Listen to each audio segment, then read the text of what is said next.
이란은 러시아한테 단순한 우방이 아니라 서방을 견제하는 중동 축의 굉장히 핵심입니다. 안보, 국방, 에너지 협력을 완전히 제도화시켰거든요. 이런 상황에서 이란이 군사적으로 완전히 크게 무너져 버리면 이건 러시아한테도 결코 좋지가 않아요. 미국의 대전략 이제는 인도 태평양에 집중하겠다. 중국 견제하겠다라는 얘기잖아요. 중동에서 발을 빼기로 했는데 네. 이게 다시 중동에 그렇죠. 발을 묶이는 거. 이건 앞으로 어떻게 전쟁이 끝난다 하더라도 여기 묶여 있을 수밖에 없는 상황이거든요. 근데 그런 의미에서 안녕하세요. 작전본부 대담한 세계지도 강려원입니다. 세계의 관심이 미국과 이란 전쟁에 쏠린 가운데 최근 국제 정세도 급변하는 징후를 보이고 있습니다. 아무래도 전쟁이 당사국들만의 문제가 아닌 만큼 주변국에 다각도에서 영향을 미치고 있고 전망도 엇갈리고 있는데요. 관련해서 진단해 보겠습니다. 박원곤 이화여대 북한학과 교수, 이세환 샤르레 군사연구소 대표님 모셨습니다. 두 분 어서 오세요. 네, 안녕하세요. 반갑습니다. 아, 요즘 정말 이슈 따라가기 두 분 다 너무 바쁘시죠. 네, 그런데 오늘은 일단 어제 2주간의 휴전 소식이 전해졌고 그 뒷얘기를 좀 해보려고 합니다. 이란 전쟁 그 초반에만 해도 중국 이야기를 많이 볼 수 없었거든요. 그런데 2주간 휴전이란 지금 결과에 중국의 입김이 많이 들어갔다는 이야기가 많이 나오고 있더라고요, 교수님. 네, 그렇습니다. 중국이 굉장히 중요한 행위자로 등장을 했죠. 근데 보니까 굉장히 여러 각도로 다각적으로 복합적인 영향을 미치고 있다, 영향을 주고받고 있다라고 볼 수 있는데요.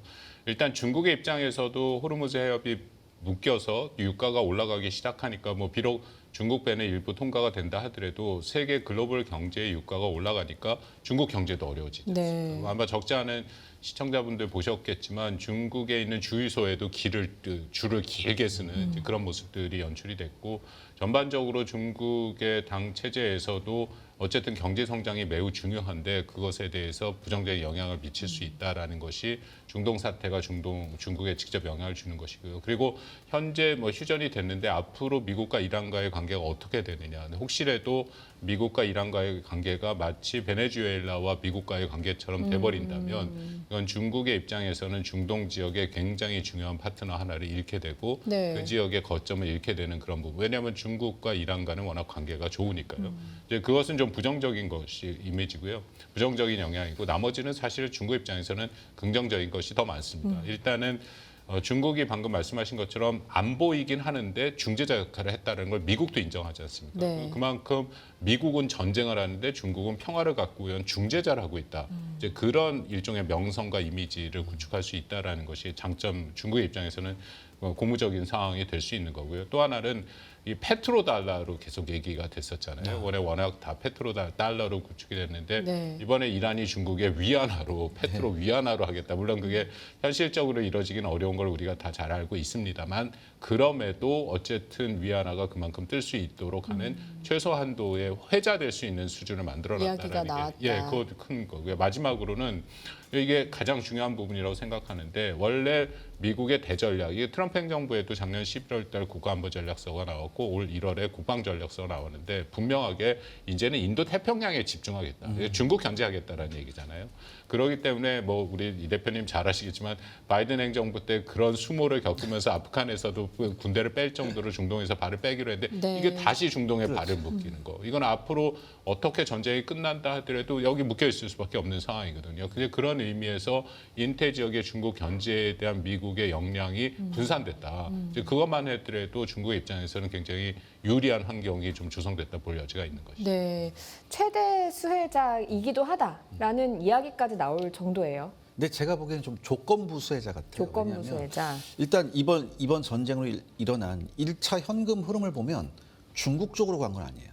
중국 쪽으로 간 건 아니고 대체 공급국으로 많이 갔습니다. 예를 들어서 미 에너지 정보청이 이번 충돌로 2026년 브렌트유 평균 전망을 종전 79달러에서 96달러로 좀 올렸는데 실제 이게 공급 차질이 생겼잖아요. 공급 차질이 생기니까 중국의 대체 조달이 급증했습니다. 예를 들어서 브라질의 3월 대중 원유 수출이 하루 160만 배럴로 사상 최고를 기록했습니다. 즉 돈이 먼저 간 것이, 돈이 흐름이 간 것이 베이징이 아니라 고유가 반사 이익을 얻은 비걸프 국가들로 많이 갔어요. 그럼에도 불구하고 우리 교수님께서 지적해 주듯이 이 중국이 이제 어떤 중재자의 역할을 함으로써 그 어떤 그 위치를 굉장히 그 좀 과시할 수 있었는데 네. 또한 외신들이 이런 얘기를 합니다. 중국의 반도체 기업 SMIC가 이란의 군산복합체에 반도체 장비하고 기술 훈련을 제공했을 가능성이 굉장히 높다. 그러면서 이렇게 되면 여러 가지로 이제 중국이 수혜를 보는 거 아니냐 이렇게 얘기하는데, 그렇지만 여기서 굉장히 중요한 점이 뭐냐면 장기전이 되면 이게 또 중국한테도 그렇게 유리한 건 아닙니다. 네. 예를 들어서 뭐 이런 얘기 많이 하잖아요. 중국은 지금 석유의 74%하고 가스의 42%를 해외에 의존합니다. 게다가 이제 중국의 원유 수입 절반 이상이 이제 중동에서 왔는데, 이 사실 그동안 중국의 독립 정유사들이 이번 전쟁으로 원래 그동안 이란하고 러시아산의 그 값싼 원유를 들여왔는데 이번 일로 원유 가격이 오르니까 굉장한 손실을 봤어요. 할인폭이 사라져버렸고. 이른바 그러니까 3월 평균으로 하면은 정제 마진이 톤당 143위안, 우리나라 돈으로 한 3만 원 조금 넘거든요. 이 정도씩 계속해서 꼬박꼬박 적자를 보고 있습니다. 톤당. 톤당. 예. 네. 그래서 이제 이게 중국이 원하는 모습은 아니거든요. 사실 이게 계속해서 장기화되면. 그래서 이란이 무너지지 않되 호르무즈가 완전히 붕괴되지 않는 어떤 통제된 불안정 속에서 중국이 좀 존재감을 과시하려고 하고 있다. 네. 그런데 지금까지 이게 경제적 측면이거든요. 군사적 측면을 보면 두 가지 얼굴이 존재합니다. 예를 들어서 첫 번째, 중국은 이번 전쟁을 통해서 미국의 첨단 무기 체계하고 작전 수행 능력을 피 한 방울 흘리지 않고 보고 있어요. 그다음에 미국의 사드 시스템, 그다음에 이란의 드론과 미사일 파상 공격에 어떻게 대응하는지도 지금 다 보고 있었거든요. 그러니까 이런 것들을 굉장히 아무런 손실도 없이 낱낱이 보고 있고 위성을 통해서 이걸 다 보고 있거든요. 네. 이런 굉장한 수혜가 있다. 네. 하지만 우리 영화에서 가끔 이런 장면 나오잖아요. 뭐 니라고 내가 안 무섭겠나 뭐 이런 거 나오잖아요. 중국이 이걸 보면서 또 부담을 느끼는 게 뭐냐면은, 사실 이제 중국은 수십 년간 대규모 실전을 치러본 적 없잖아요. 그런데 여기서 미국의 작전 능력을 보면서 실전 무기가 이렇게 체계적으로 유기적 결합을 하면서 작전을 하는구나를 굉장히 무서운 눈으로 보고 있습니다. 또한 이제 중국은요, 어떤 실전을 겪을 수 없으니까 시뮬레이션을 여러 번 돌려야 되잖아요. 이렇게 시뮬레이션을 돌려봐도 자기네가 잘 못했던 걸 미국이라는 나라는 현장에서 즉흥적이고 유연하게 수정해 나가면서 모든 작전을 완성해 나가는 걸 보고서 이 베이징의 지휘부는 제가 생각하기엔 우리의 작전 능력에 대해서 좀 회의감을 갖고 있지 않을까, 중국 입장에서. 그런 게 좀 있어요. 최근에 한 번도 그렇게 해본 적이 없기 때문에 네. 중국 입장에서. 더군다나 이게 뭐냐면 미국에서부터 이란도 어마어마한 거리잖아요. 근데 과연 이 어마어마한 거리가 떨어져 있는데도 불구하고 미국이 수천 킬로미터 떨어진 곳에서 본토하고 유기적으로 소통하면서 물량을 쏟아붓고 있거든요. 네. 과연 우리는 그렇게 할 수 있을까? 그리고 마찬가지로 대만 해협에서 전쟁이 벌어졌을 때 미국은 충분한 그런 능력을 갖고 있구나. 이거를 이제 알 수 있거든요. 네. 그래서 여전히 중국 입장에선 우리 중국이 넘어야 할 벽이 높다. 이걸 아마 절감했을 겁니다. 군사적으로 좀 약간 위기감을 느꼈다라고 평가를 하시는 부분이 예, 있는데. 그 두 가지 얼굴이 존재하는 거죠. 뭐 다 봤지만 다 보고 나니까 오히려 모를 때보다 겁이 많이 난다라는 뜻이네요. 네, 그렇게 정리를 해볼 수가 있겠네요. 그러면 저는 이제 우리 언론을 위주로 해서 공부를 하다 보니까 중국이 뒤에서 슬그머니 웃고 있다. 심지어 트럼프 행정부 3기까지 기다리고 있다. 뭐 이렇게까지 얘기가 나올 정도로 사실은 중국에게는 굉장히 이제 뭐 이 전쟁이 자기들에게 가져다 주는 게 많다라고 느꼈는데 두 분 다 이제 양면이 다 있다라고 짚어주신 거잖아요. 그러면 구체적으로 중국이 이번에 이렇게 이란 전쟁에 입김을 불어넣은 이제 어떤 부분에서 입김을 불어넣게 됐을지 그 부분이 좀 궁금하거든요. 중국 입장에서는 큰 틀에서 조금 뒤로 물러나서 본다면 이게 미국의 국력이 상당 부분 훼손되는 거죠. 왜냐하면 미국이 1945년 이후부터 이른바 그 규범에 기초한 국제 질서 혹은 자유주의적 국제 질서라고 해서 네. 이게 우리한테 굉장히 익숙한 개념입니다. 예를 들어 이런 것들이죠. 뭐 자유 통행이라든지 아니면 힘을 통한 현상 변경 반대, 자유 무역, 법치, 그 주권 존중 뭐 그런 것들이거든요. 근데 그것은 우리에게 익숙한 개념이라는 게 결국 미국도 그것을 계속 지켜왔기 때문에 동맹 체제에서 그것을 존중해 왔죠. 근데 이번에 보면은 그런 모습들이 트럼프 2기 들어서 굉장히 다 없어졌다. 우리가 상호 관세라고 얘기를 하는데 사실상 그게 상호 관세가 아니지 않습니까? 상호 관세는 그렇죠. 우리도 매겨야 네. 되는데 일방적으로 저쪽에서 받는 두드러맞아요. 그러니까 일방 초반부터. 관세죠. 네. 그렇다면 이것은 자유무역의 기본 원칙을 완전히 훼손하는 것도 마찬가지고 또 이번에도 보면은 이란과의 전쟁에서 중간에 협상 중간에 다음번 협상의 날짜를 잡고 있는 그런 상황에서 힘을 통해서 현상 변경을 하겠다라는 것도 원래 갖고 있는 기본 규칙에 어긋나는 네. 것이고요. 오히려 그런 것에 대해서 요즘 국제사회에서 얘기하는 거 보면 중국이 그 편을 들고 있거든요. 그 중국이야말로 오히려 이런 주권을 존중하고 중재자의 역할, 아까 말씀드린 평화의 수호자다. 이제 그런 이미지가 부각되기 시작하니까 단기적으로 아까 말씀드린 중국의 장단점이 있긴 합니다만 그것을 떠나서 큰 틀에서 중국은 호흡이 길잖아요. 그 방금 말씀하신 시진핑 뭐 4기의 얘기도 나오고 하는 그런 판국이니까 그런 입장에서 볼 때는 미국이 단기적으로는 중국한테 어려움을 줄지 모르지만 네. 장기적으로는 결국 미국과 중국의 그 전략적 경쟁에서 중국이 오히려 한 발 더 앞서 나갈 수 있는 그런 하나의 배경이 되는 사건이다라고도 볼 수 있는 거죠. 네, 중국은 어떤 부분에서 좀 위기감을 느꼈기에 이번에 좀 뒤에서 유연하게 좀 대응해라라고 이야기를 한 걸까요? 그러니까 중국이 두려워하는 건 첫 번째가 뭐냐면 이란 정권의 급격한 약화나 체제 마비예요. 그나마 지금 반미 연맹이잖아요. 그러니까 요게 굉장히 약화돼서 만약에 애초에 미국과 이스라엘이 원했던 것처럼 레짐 체인지가 일어나면 굉장히 골치 아픈 거죠, 사실. 그다음 두 번째는 친중 자원 공급망의 붕괴로 이루어질 수 있습니다. 네. 이제까지 이란산 원유를 굉장히 값싸게 잘 들어왔어요. 그다음에 유엔 제재를 피하는 방법도 굉장히 교묘하게 공해상에서 뭐 탱크 가리를 한다든지 이렇게 했었는데 이게 또 붕괴될 수 있다. 세 번째는 미국이 중동 질서를 재편해서 이걸 가지고 중국을 에너지하고 외교적으로 더 불리한 위치에 둬버릴 수도 있다. 이렇게 생각할 수도 있죠. 네. 그래서 사실 이게 다른 건 몰라도 특히 마지막 세 번째 만약에 이란이 크게 무너지면요 중국은 어떻게 되면 어쩌면은 더 비싼 원유를 더 불안정한 경로로 가져올 수밖에 없는 그런 구조가 생길 수 있거든요. 그리고 이렇게 되면 중동에서의 미국의 발언권이 더 커지지 않습니까? 그렇죠. 이건 중국으로서는 굉장히 싫은 시나리오거든요, 사실. 그리고 이게 지정학적으로도 이게 있어요. 이란에 만약에 패배했다. 그럼 중국은요 동맹 하나가 상실될 수도 있어요. 그러니까 이것도 굉장히 싫은 거죠. 한마디로 중국이 가장 두려워하는 건 이겁니다. 미국이 만약에 직접 개입하게 되면 중국의 파트너 체제를 언제든지 무너뜨릴 수 있다. 이건 굉장히 중국이 싫어하는 거거든요. 그런 측면에서 이제는 우리가 개입해야 되겠다. 어떻게든 하고, 전면적인 이란 현재 정권의 붕괴를 막아야겠다. 친미 정권이 들어오는 것은 더더군다나 막아야겠다. 친미 정권이 들어올 수도 없어요. 사실 그렇죠. 사실은 그 동네를 보면 네, 굉장히 지금 힘든데도 분위기가. 불구하고 네. 어떤 형태든 레짐 체인지가 일어나서는 안 되거든요. 네.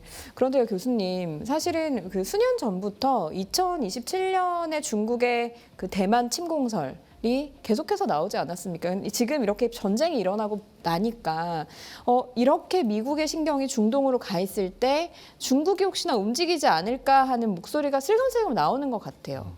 뭐 그 중국이 대만 침공설은 사실은 우리가 한국에 살다 보니까 우리 입장에서는 늘 북한 위협이 가장 그 당면한 위협이고 네. 지금은 이란 전쟁과 그 전에 베네수엘라에 대한 마두로 사건이 있었기 때문에 그쪽에 관심이 가고 있었는데 그 전만 하더라도 한국을 벗어나면 이게 유럽이든 미국이든 일본이든 다 대만 해협에 대한 침공 문제에 대해서 굉장히 많은 이 논란이 이루어지고 있었거든요. 2027년 얘기를 한 것은 미국의 피터 헤그세스 국방장관도 얘기를 했고 또 엘브리지 콜비 국방차관도 2027년에 되면 중국이 대만을 침공할 수 있는 군사적 능력을 갖춘다라고 얘기를 하기 때문에 2027년을 계속 얘기를 하고 네. 그런데 이것은 이제 몇 가지 고민이 있고 아까 우리 이 대표께서 말씀하신 게 저는 굉장히 많이 와닿는데 원정 능력이잖아요. 이번에 미국이 정말 확실한 자신들의 능력을 보여줬고 그렇다면은 만약에 정말 대만 해협 위기가 발생하고 미국이 거기에 참전하게 된다면 이 정도의 원정 능력을 갖고 있는 미국과 과연 그 중국이 한판을 할 수 있을 정도의 무력을 사용해서 제대로 경쟁을 할 수 있을 정도의 능력이 될 것이냐. 이제 그것에 대해서 아마 이번 전쟁이 이란 전쟁이 미치는 가장 큰 중국의 고민거리 중에 하나일 거고 네. 자신들이 그간에 뭐 수도 없이 시뮬레이션을 했고 실지 훈련도 했고 했지만 여기에 미국 능력이 플러스 되는 것을 이번에 실전에서 경험한 걸 집어넣고 새롭게 아마 판을 짜야 되는 상황이 온다라고 판단이 되고요. 그 부분에 대해서는 근데 미국은 가장 심각하게 생각을 하고 있죠. 이번에 이란 전쟁으로 인해서 어쩔 수 없이 중동 지역의 얘기가 많이 되고 있는데 아까도 잠깐 말씀드린 것처럼 미국이 가장 관심을 갖고 있고 심지어는 유일한 위협이라고까지 얘기한 것이 바로 대만 해협 사태입니다. 네. 한반도도 아니었고 중동도 아니었어요. 그래서 여기에 대해서 우선적인 대변을 해야 된다라고 얘기를 하고 있었기 때문에 그 가능성은 늘 열어놓고 있다. 근데 저는 개인적으로 그렇다고 정말 중국이 대만을 침공할 것이냐. 저는 거기에 한 가지 굉장히 중요한 전제가 있다라고 생각하는데 그 전제는 대만이 독립을 선포할 때죠. 그렇지 않을 경우에는 중국도 대만을 쉽게 군사적으로 공격하기에는 역시 미국이라는 변수도 있고 여기는 미국만 있는 게 아니라 사실 일본과 한국까지도 같이 다 연계되는 문제들입니다. 네. 이태 지역에 있는 미국의 동맹국들이 다 관련돼 있으니까요. 이제 그런 면에서 근데 또 하나 여기서 한번 생각을 더 해보면 그렇다면 대만이 독립을 과연 선포할 수 있을 것이냐. 여기에서 선포를 하겠다라고 하면 가장 먼저 나서서 가장 강력하게 말리는 국가는 미국일 가능성이 있죠. 왜냐하면 미국이 중국과의 군사적 충돌 가능성을 열고 싶은 생각이 없으니까.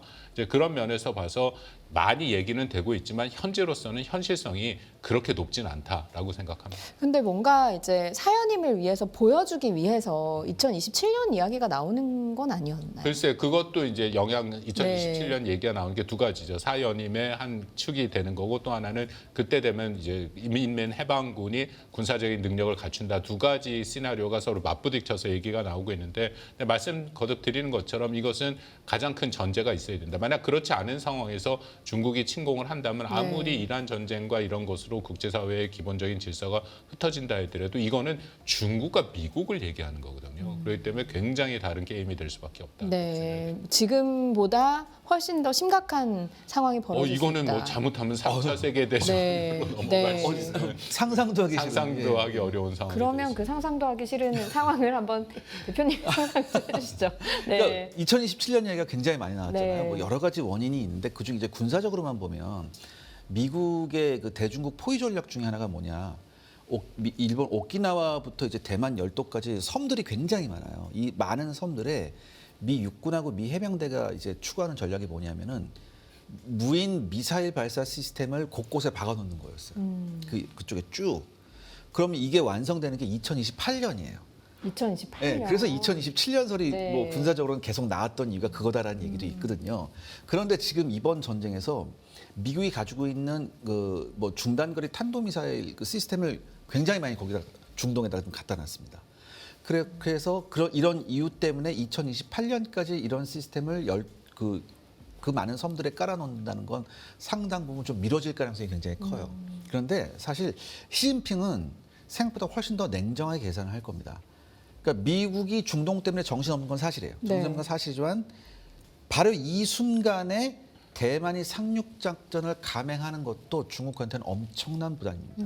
왜냐하면 일단 상륙작전 실패 비용이 굉장히 큽니다. 이걸 실패하게 되면. 그다음에 중국군 내부의 지휘 준비 태세 문제도 완전히 해소됐다고 보기 어렵습니다. 뭐 얼마 전까지만 해도 막 숙청하고 난리가 났었거든요.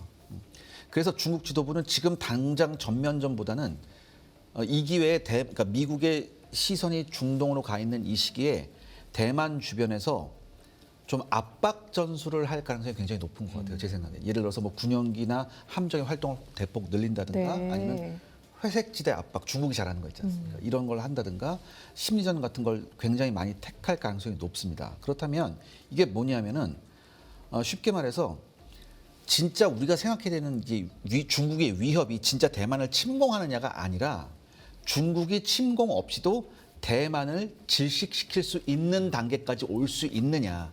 이게 전 굉장히 중요하다고 봅니다. 네. 그러니까 최근에 그래서 대만이 왜 프라타스 섬 방어를 굉장히 강화했잖아요. 이 프라타스 섬이 어디냐면은 이 중국하고 대만하고 여러 가지 영토 분쟁을 겪고 있는 굉장히 민감한 데 중 하나입니다. 여기에 좀 대만이 굉장히 많이 지금 방어를 강화하고 있거든요.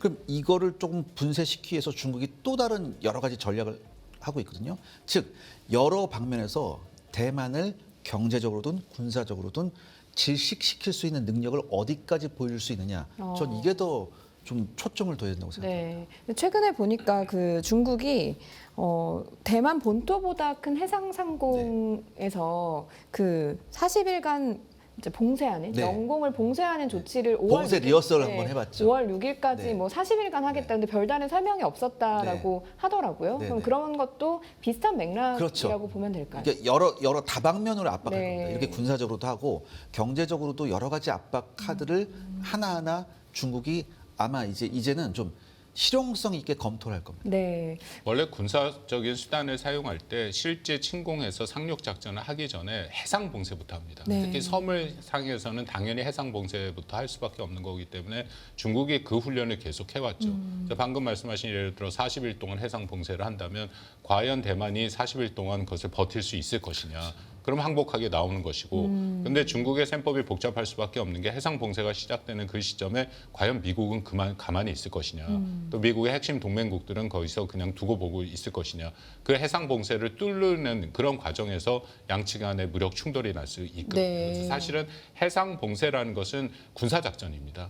그때부터 이미 무력의 서로 간의 그런 충돌의 가능성을 열어놓고 움직이는 거고 네. 그것이 이제 진짜 부딪히기 시작하면 전쟁이 되는 거고 확전이 되는 거기 때문에 이제 그런 시나리오들은 이미 나와 있죠. 네. 근데 대만에 아마 저도 가봤는데 그 대만에 상륙하는 데가 마땅치 않더라고요. 지금 전체 대만 해변에 중국이 상륙 작전을 한다고 해도 상륙할 수 있는 데가 15%인가밖에 없고요.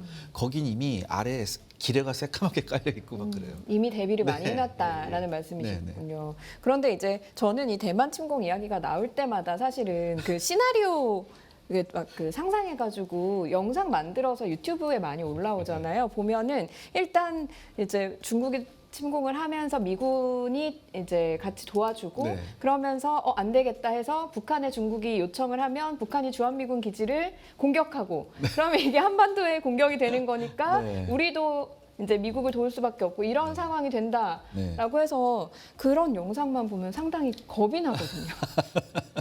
네. 그거는 조금 조심스러운 게 이게 벌써 3년 됐습니다. 미국의 CSIS라고 그 유명한 띵크탱크가 있는데 거기서 그 시나리오가 처음 나왔어요.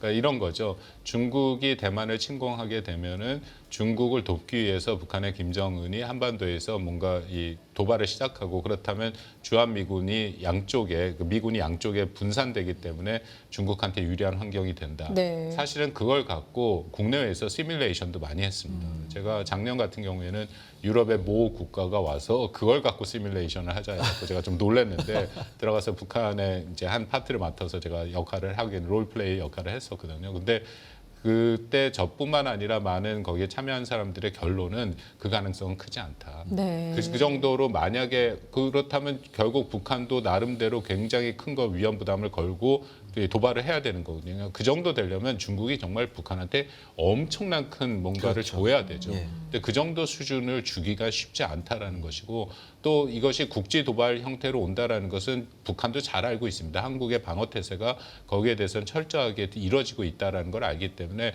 혹시라도 자신들이 도발을 했다가 오히려 역공을 당할 수 있는 그런 상황도 충분히 있다. 네. 이것은 미군을 빼더라도 한국군의 작전만으로도 가능한 부분이 있거든요. 이제 그런 것들이기 때문에 그렇게 연계된 어떤 위기설 같은 경우는 우리가 조금 더 조심스럽게 볼 필요가 있다. 네. 그러니까 미국의 전략 변화도 한번 우리가 살펴봐야 되는데요.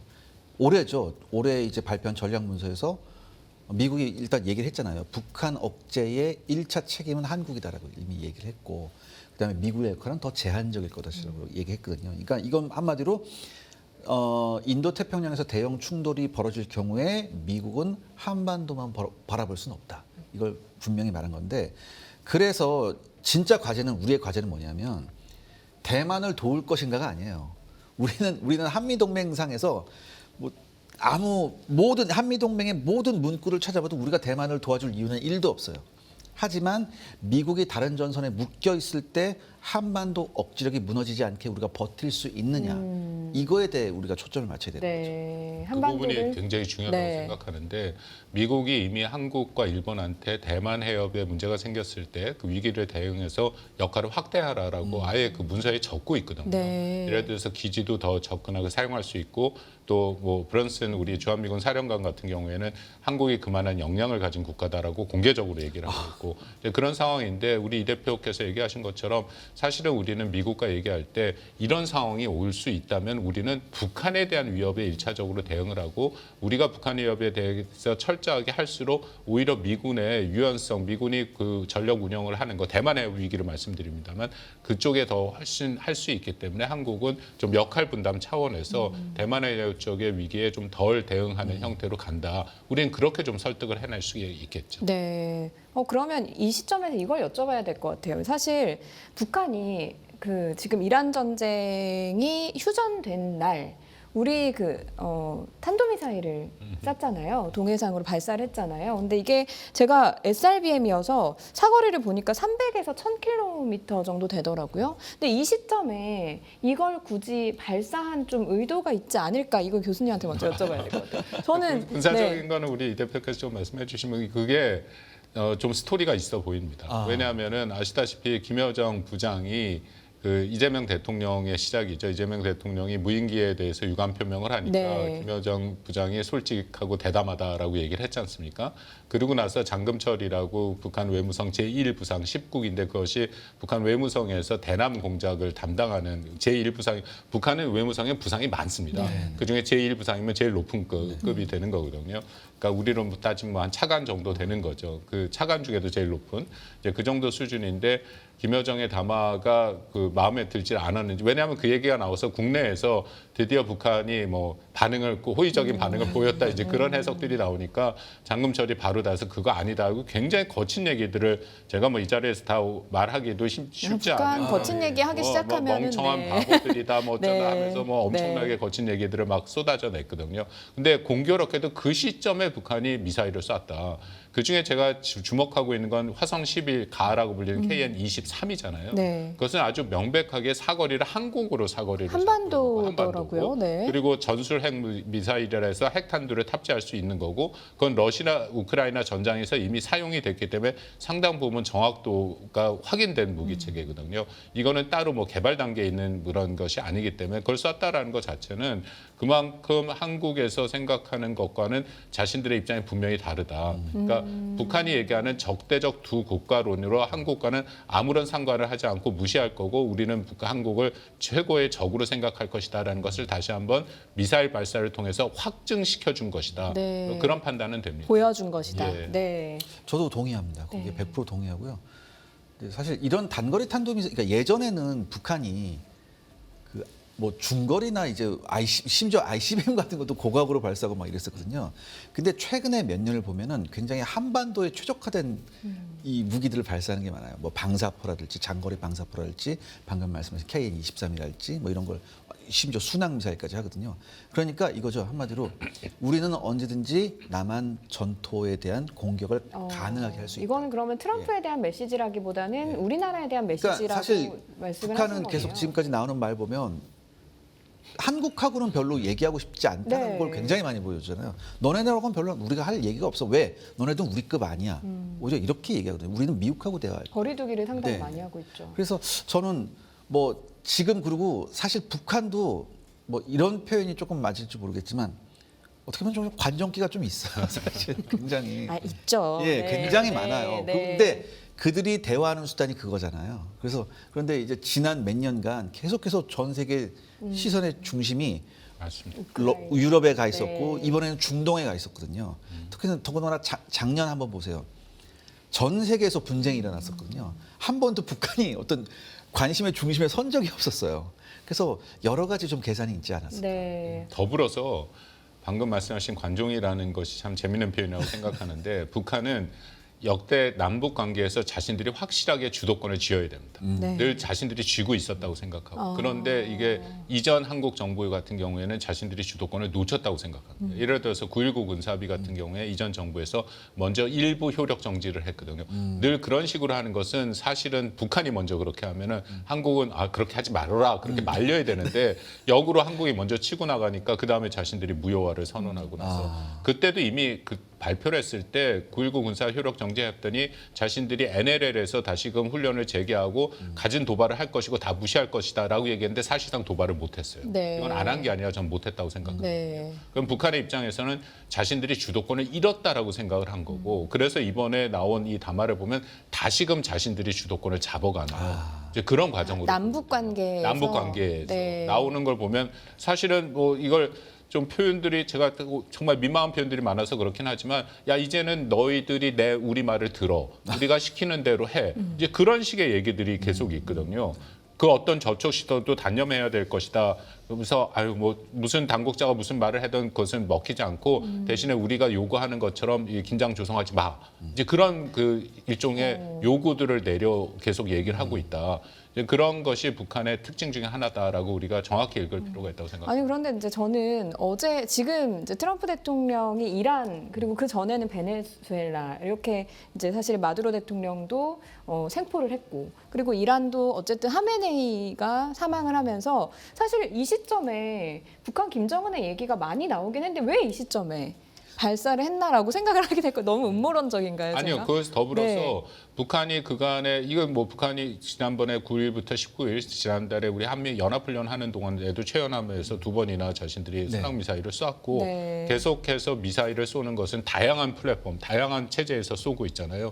그것은 이란과 베네수엘라 사태에 대한 자신들의 답이죠. 그러니까 자신들은 베네수엘라와 이란과 다르다. 그들 국가는 핵도 없고 이 정도 군사 능력도 없어서 쉽게 당하지만 자신들은 핵이 있고 그것도 핵을 굉장히 다양한 형태로 쏠 수 있기 때문에 그렇게 당하지 않는다. 네. 다르다라는 것을 계속 정말 강변하면서 보여주고 그 기간 동안에 북한의 김정은의 움직임은 현지 지도를 그렇게 많이 나간 적이 없어요.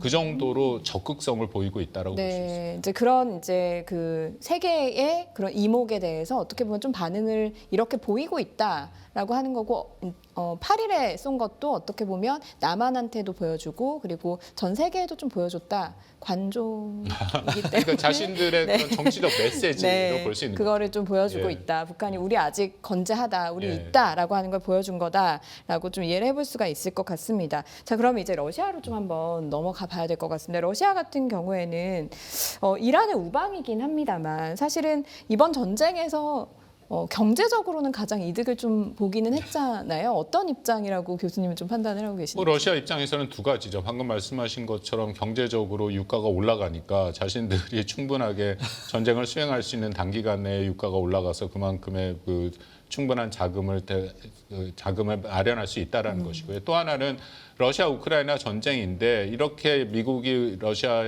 이쪽에서 이란에서 전쟁을 치르다 보니까 뭐 유럽 국가들도 마찬가지고요. 우크라이나에 대한 러시아 우크라이나 전쟁에 대한 관심이 확 줄어들었죠. 그리고 미국이 스스로 자신들이 전쟁을 하는 도중에 자신들의 무기 체계도 부족한 판국에 우크라이나한테 지원할 수 있는 것은 더더욱 한계가 있을 수밖에 없는 그런 상황이고 네. 그렇기 때문에 또 전 세계의 이목은 그쪽으로 가 있기 때문에 오히려 우크라이나에 대해서는 관심이 많이 줄어든 상태고요. 이제 그런 것들이 러시아로서는 전체적인 전황과는 별개로 훨씬 자신들한테 좀 유리한 환경에 서 있다라고 되는 것이고요. 하나 더 말씀을 드리면 이거는 러시아 우크라이나 전쟁을 시작했을 때 많은 그 사람들이 러시아의 잘못을 얘기했죠. 왜냐하면 EU야 어쨌든 전쟁을 시작하고 침공을 시작한 건 러시아지 않느냐. 그러면 이건 국제 질서를 아주 거칠게 위반한 것이고 특히 안보리 상임 이사국으로서 그런 행동을 하면 안 된다라고들 다들 비난을 했었는데 이게 보면 미국도 마찬가지로 EU야 어쨌든 간에 공격을 시작하고 전쟁을 시작한 건 미국이지 않습니까? 그렇죠. 똑같은 상황이 온 거거든요.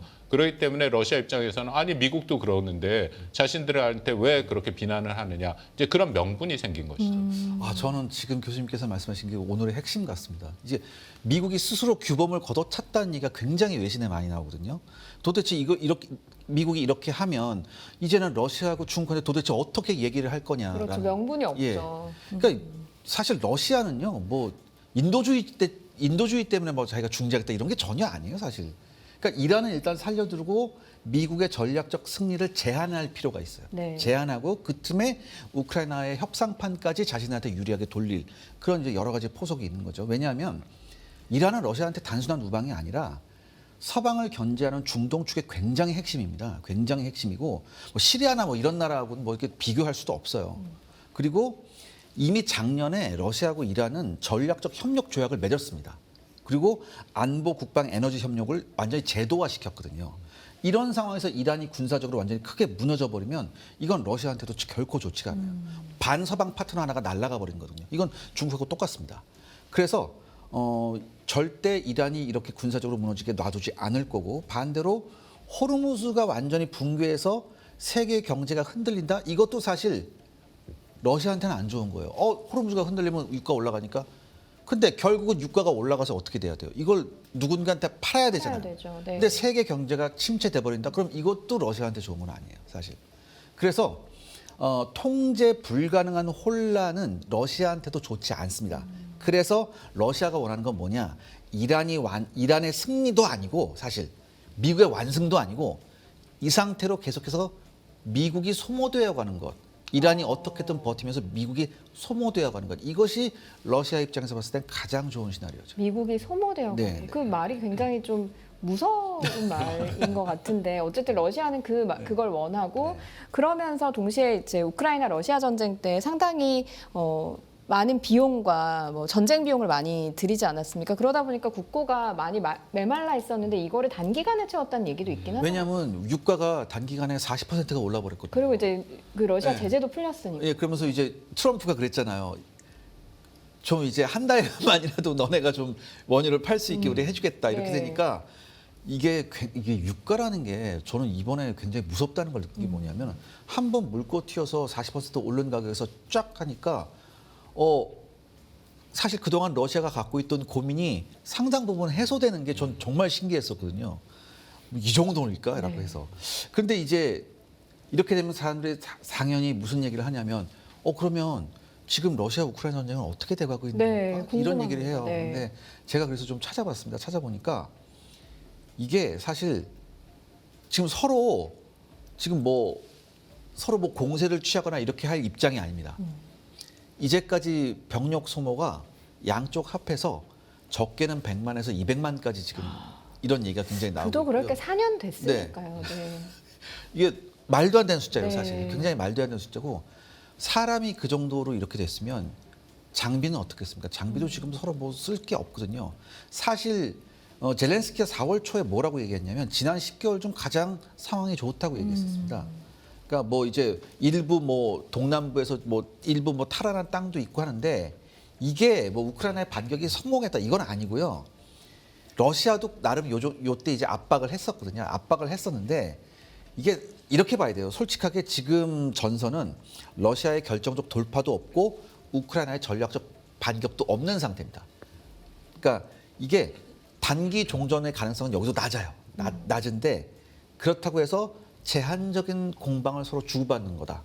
그러니까 이거예요. 사실 우크라이나는 이거잖아요.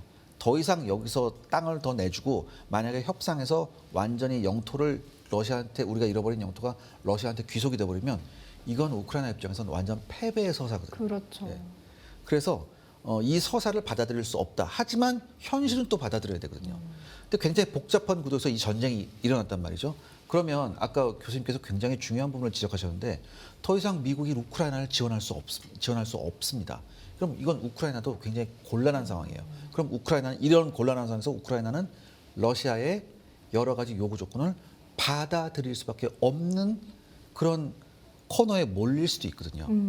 그래서 이건 어떻게 해석을 해야 되냐면 종전이 일단 멀어져 버렸다. 오히려 우크라이나 러시아 네. 전쟁 같은 경우 종전이 멀어져 버렸다. 왜냐하면 미국이 집중할 수가 없으니까요. 그 다음에 대신 관리만 어떻게 가능한 수준에서 지금 양측이 대치하고 있다. 결국은 러시아 우크라이나 전선도 결국은 미국이 들어와야 돼요. 다시 미국이 들어와서 협상을 미국의 판 안에서 협상이 이루어져야 되거든요.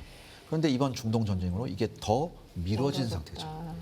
그러면 이제 미국 입장에서는 여기라도 좀 마무리하기 위해서 그간에는 러시아가 원하는 걸 좀 안 들어주고 싶은 마음도 있었을 것 같은데 우크라이나를 좀 양보시켜서 좀 끝낼 가능성도 있을까요? 뭐, 트럼프 대통령이 그런 모습을 계속 보여왔죠. 네. 그래서 나름대로 러시아 우크라이나 종전을 향해서 계속 갔는데 현재 이란 사태가 이렇게 발생을 해버리니까 거기에 전혀 힘을 쓰거나 신경을 쓸 수 있는 상황은 아니고, 근데 그럼에도 차근차근 정리를 할 겁니다. 여전히 러시아 우크라이나는 미국의 그 대외 정책, 외교 정책의 핵심 중에 하나거든요.